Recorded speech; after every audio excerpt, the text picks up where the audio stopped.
My name is Emily, and I've always been the kind of person who believes in second chances. Or at least I used to be. That all changed on a crisp autumn evening last October during my husband Mark's 35th birthday party. We'd been married for 7 years, together for 10, and I thought we had the kind of love story that people envied. High school sweethearts who beat the odds, built a cozy home in the suburbs of Chicago, and even adopted a scruffy rescue dog named Max. But looking back, maybe I was the only one writing that fairy tale. The party was at our house, a modest 2-story with a backyard big enough for a grill and string lights that twinkled like stars.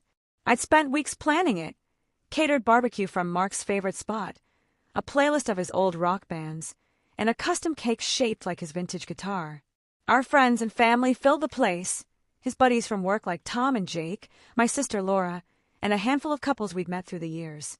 Laughter echoed off the walls, glasses clinked, and the air smelled of smoked ribs and birthday candles. Mark was in his element, charming everyone with his quick wit and that dimpled smile that still made my heart skip sometimes. As the night wore on, we gathered in the living room for toasts. Tom went first, roasting Mark about his receding hairline and failed attempts at fantasy football. Then Laura shared a sweet story about how Mark had fixed her car during a family crisis.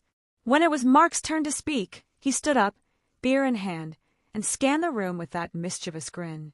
"First off, thanks to everyone for coming," he started, his voice booming. "Turning 35 feels like I've finally hit my prime. And to my beautiful wife, Emily, babe, you've put up with me for a decade. I mean, let's be real, I could have aimed higher, but I settled for you, and hey, it's worked out pretty great." The room erupted in laughter. Tom slapped his knee, Jake nearly spit out his drink, and even Laura chuckled nervously. But me?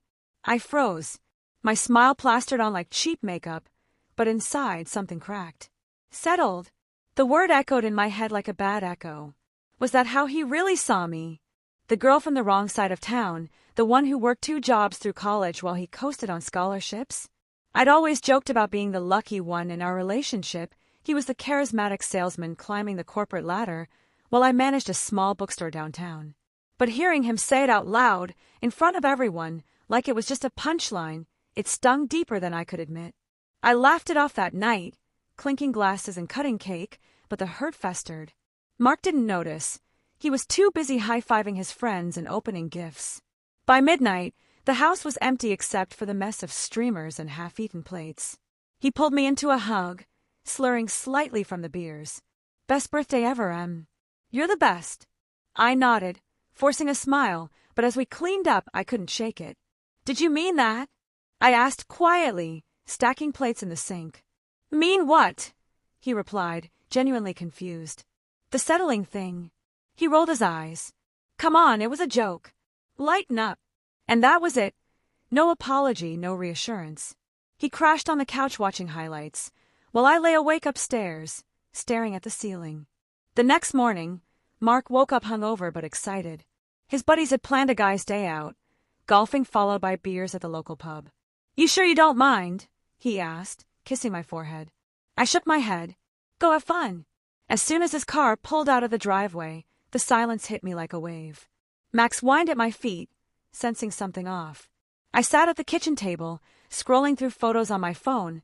Our wedding day, vacations in Mexico, lazy Sundays. But every happy memory now felt tainted. Settled. The word gnawed at me. How many times had he said similar things in private? "You're not like those models on TV, but you're real." Or, "I could have dated around more, but I'm glad I didn't." I'd always brushed them off as his humor, but maybe they weren't jokes at all. I called my best friend Sarah, the one person who knew our relationship inside out. "He said what?" she gasped over the phone. "Em, that's not okay. You deserve better." Her words unlocked something. 4 years, I poured everything into us, supporting his career moves, even when it meant relocating and starting over at my job. I'd forgiven his flirty texts with coworkers, chalked up his late nights to stress. But this was public humiliation wrapped in laughter. "What should I do?" I whispered. Sarah didn't hesitate. "If it were me, I'd leave. Show him you won't settle either." The idea terrified me, but as I hung up, a strange calm settled in.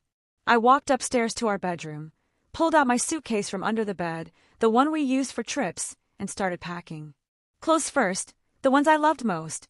My cozy sweaters, jeans that fit just right, the dress from our anniversary. Then jewelry, books from my nightstand, even Max's leash and toys. I left his stuff untouched, his golf clubs, his signed baseballs, the framed photo of us on the dresser. No note, no explanation. Why should I? He'd made his feelings clear in front of a crowd. By noon, the suitcase was zipped, Max's carrier ready by the door. I took one last look around. The living room where we danced to old records, the kitchen where we'd burned dinners laughing. Tears blurred my vision, but I wiped them away. This wasn't impulsive, it was survival. I loaded everything into my old Honda and drove to Sarah's apartment across town. She hugged me tight when I arrived, no questions asked. "You're safe here," she said, helping unload. Max bounded inside, oblivious, chasing his tail. That's when the messages started. My phone buzzed as I sipped tea on her couch. First one. "Hey babe, golf was great. Heading to pub. Home soon." I ignored it. Then, "Em? You okay?" By evening, "Where are you?" Called the house, no answer. Panic set in with the next. "Emily, this isn't funny. Max is gone too." "What the hell?" Voicemails followed, his voice escalating from confused to frantic. "Did something happen? Call me back." Then texts from his friends. Tom asking if everything was all right, Jake saying Mark was freaking out. I turned off my phone that night, but curiosity got me the next morning. Over 50 messages. "I get it, you're mad about the joke. I'm sorry, okay? Come home." Then pleading, "Emily, we've been through so much. Don't throw it away over one stupid comment." Anger crept in. "This is ridiculous. You're overreacting. Everyone knows it was just a laugh." And finally, desperation. "I love you. Please, talk to me. I can't lose you." Sarah advised blocking him, but I couldn't yet. Part of me wanted to hear him squirm, to know he felt even a fraction of the hurt I'd carried. Days blurred into a haze. I crashed on her pull-out couch, job hunting online while Max snored beside me. Flashbacks Mark showed up at the bookstore, our first wild-eyed, when begging my coworker for my whereabouts. The proposal, he even messaged where he said I was the safe who stonewalled him per my request. I'd romanticized He's it all. He's a mess, but now it felt like a pattern. Says he didn't mean it. I wasn't his dream girl. I was convenient, reliable, the one who settled for his flaws while he joked about mine. A week later, he found Sarah's address, probably through mutual friends, and knocked on the door. I peeked through the peephole, heart pounding. He looked wrecked, unshaven, eyes red. "Emily, I know you're in there. Please, open up." Sarah stood guard. "She doesn't want to see you, Mark. Go home." He shouted apologies through the wood. "It was a dumb joke. I was drunk. You're everything to me." Neighbors peeked out, and eventually, he left, shoulders slumped. That night, I unblocked him long enough to send one message. "You didn't settle for me, Mark. You took me for granted. And I'm done." His replies flooded in, promises to change, therapy offers, even flowers delivered to Sarah's door. But words are cheap, especially from a man who weaponized them. It's been 2 months now.